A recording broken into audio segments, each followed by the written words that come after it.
40 سال کے سفر میں داتا صاحب لکھتے میری ایک بھی نماز قضا نہیں ہوئی، ایک بھی جمعہ قضا نہیں ہوا۔ What is the basic factor؟ علم دین، کشف المحجوب لکھی آپ نے، ساری کتابیں تو غزنی میں چھوڑائے تھے آپ۔ اقبال فرماتے ہیں سید حجویر مخدوم ڈاکٹر اقبال فرما رہے ہیں، یہ اکثر جایا کرتے تھے وہ داتا صاحب کے مزار شریف پر، اور داتا صاحب کے قدموں کی طرف شعر بھی لکھا ہوا ان کا یہی والا، سید حجویر مخدوم ساری امت کو داتا علی حجویری کا شکر گزار ہونا چاہیے۔ اور فرما رہے ہیں کہ پنجاب کی سرزمین پر اسلام کے اس بیج کو بونے والے داتا صاحب ہیں، اور یہاں پر کتنی بڑی بڑی ہستیاں کہہ رہی، کون نہیں آیا اس در پر؟ خواجہ معین الدین چشتی اجمیری نہیں آئے اس در پر، 40 دن تک بیٹھے رہے۔ بابا فرید نہیں آتے تھے اس در پر، بار بار آتے تھے، کیا تھا اس در پہ جو اتنی بڑی ہستیاں حاضر ہو رہی ہیں؟ اور 40 دن کے بعد خواجہ خواجگان سلسلہ چشتیہ کے شہنشاہ، ہند کے شہنشاہ خواجہ معین الدین اجمیری کیا فرما رہے ہیں؟ گنج بخش فیض عالم مظہر نور خدا، ناکسارا پیر کامل کاملارا رہنما۔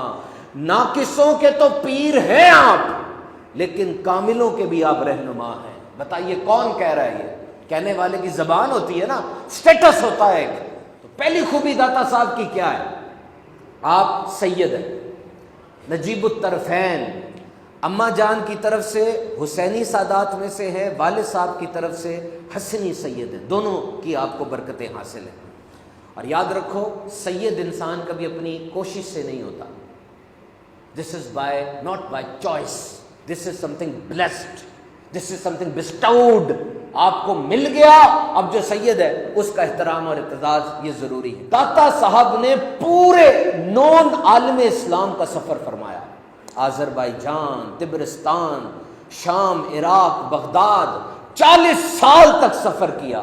کہتے ہیں میں ایک ایسے بزرگ سے ملا جنہوں نے 40 سال تک اپنا پہلو رات کو زمین پر نہیں لگایا تھا، دن کے وقت تھوڑا سو جایا کرتے تھے۔ ایک ایسے بزرگ سے ملا جو 20 سال تک بیٹھے نہیں تھے، بس نماز میں جتنا بیٹھنا ہوتا تھا اتنا بیٹھتے تھے۔ ایک ان کا مشرب تھا، ایک ان کا ذوق تھا۔ کہتے ہیں میں ایک جگہ پر گیا، ایک شیر نے میرے اونٹ پر حملہ کیا، میرے اونٹ کو زخمی کر دیا، پھر وہ شیر چھوڑ کر اوپر چلا گیا، درندے اور آ گئے، وہی شیر اترا، اس نے اونٹ کو مار دیا، پھر اوپر چلا گیا، اور وہ باقی درندوں نے اس اونٹ کو کھا لیا۔ وہ شیر اترا، ایک لنگڑی لومڑی آئی، وہ شیر پھر ہٹ گیا، لومڑی نے اپنا حصہ لیا، اور وہ جو شیر مارنے والا تھا اس نے تھوڑا سا گوشت کھایا، اور منہ پھیر کے داتا صاحب کی طرف دیکھا اور انسانی آواز میں کلام کیا کہ دیکھو لقمے کھانا تو دوسروں کا کام ہے، جوان مرد وہ ہوتے ہیں جو دوسروں کے لیے لقمے چھوڑ دیا کرتے ہیں۔ کرامات بھی ہوتی ہیں، ایسا نہیں ہوتا کرامات نہیں ہوتی۔ آپ نے ایک مسجد بنائی،